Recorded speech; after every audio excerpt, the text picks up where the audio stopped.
And joining us is the founder and executive chairman, Michael Saylor, along with our own Morgan Brennan. Michael, it's always good to have you. So you don't think you have enough exposure? You have, what, 158,000 Bitcoin holdings in MicroStrategy? You want more? You can never have too much Bitcoin. We're big Bitcoin bulls. Our thesis is that Bitcoin is digital property, but without the risks and liabilities of commercial real estate. It's a digital commodity without the risks and the liabilities of gold.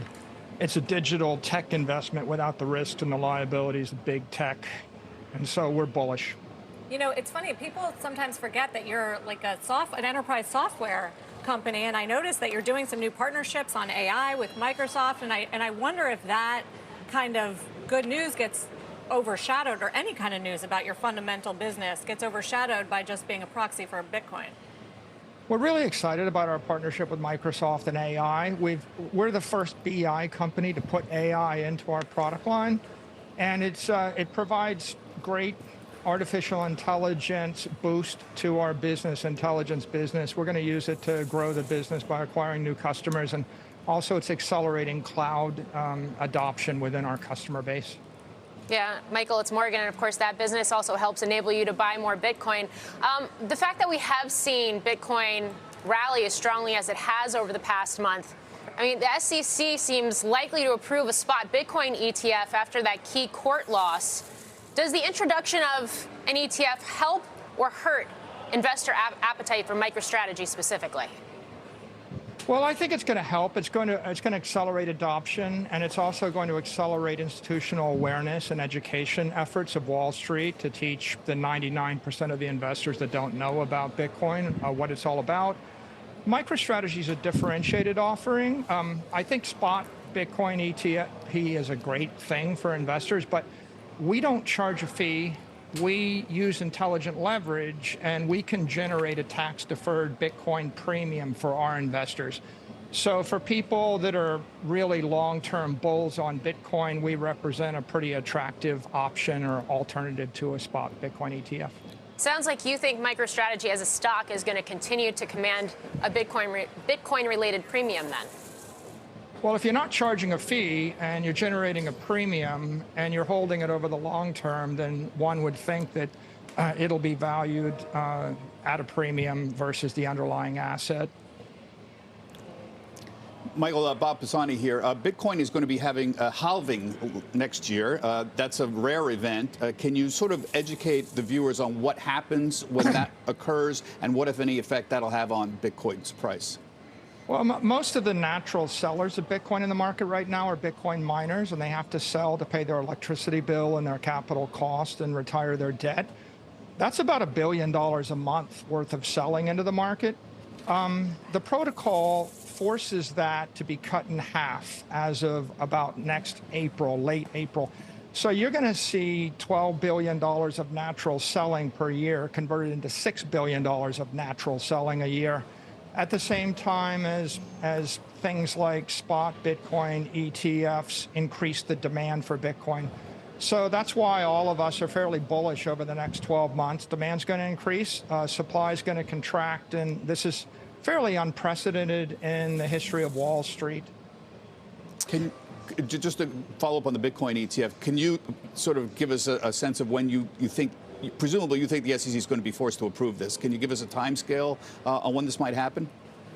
Well, I think the Bloomberg analysts that cover this, they're of the opinion that it's highly likely to happen by early January.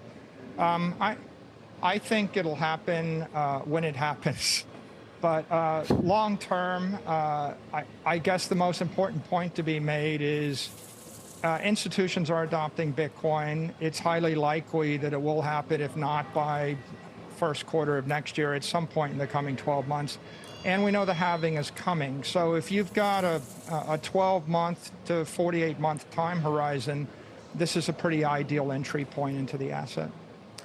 Michael, I want to ask you about another regulatory change that's afoot. The Financial Accounting Standards Board voted unanimously to adopt a new standard that's going to require businesses to use fair value accounting for Bitcoin and other crypto assets.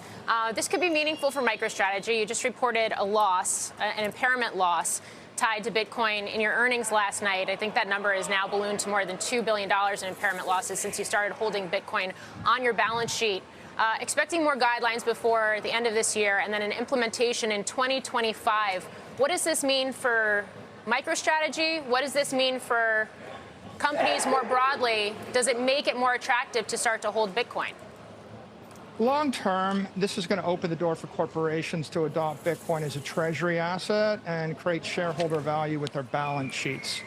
I mean, the big dilemma in the market today is the Magnificent Seven. 7 companies are generating all the shareholder returns, and 7,000 companies are struggling to create shareholder value.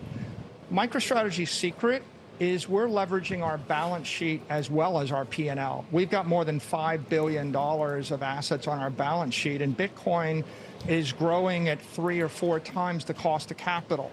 So imagine what happens if other companies are able to use their balance sheets as assets instead of liabilities. Right now, the existing accounting, it favors using credit and sovereign debt, and the after-tax yield of credit isn't keeping up with cost of capital, and the result is most corporations pursue dilutive strategies of acquisitions, share buybacks, dividends, which are taxable, and they can't really hold billions and billions of dollars of capital and beat the cost of capital and generate shareholder returns. So this FASB accounting allows you to mark up and down the asset. It allows you to recognize investor gains. You know, if Berkshire Hathaway didn't have Apple, it wouldn't be a winning stock, but it's not practical for 1,000 companies to hold Apple stock as a treasury reserve asset. It is practical for them to start buying Bitcoin, and FASB's accounting opens the door for that. But you know, they're just so, I know you're not a stranger to some of the Bitcoin criticisms, but Michael, even lately, we're seeing Sam Bankman-Fried on trial for fraud, of course. You're seeing Israel cracking down on some Binance accounts related to Hamas. I mean, there are still bad and dark applications of this cryptocurrency. And I wonder if you just think institutional investors are done. They think of it as a method for terrorist financing or just for fraud. I think that the liabilities are the early crypto cowboys, the crypto tokens, the unregistered securities, the unreliable crypto custodians. For the industry to move to the next level, we need to migrate to adult supervision. We're going to need big banks to become the crypto custodians. We're going to need Wall Street to take a role. And we need to rationalize away from the 100,000 crypto tokens, you know, yo-yo coins that people are manipulating, to Bitcoin. Bitcoin is an asset without an issuer. It is the one universally recognized protocol that's a commodity in the space. So when banks on Wall Street and responsible custodians are managing Bitcoin and the industry takes its eyes away from all of the shiny little tokens that have distracted and demolished shareholder value, I think the industry moves to the next level and we 10x from here. Michael Saylor, thanks for coming on to talk about it. Always with the bull thanks case. for having me.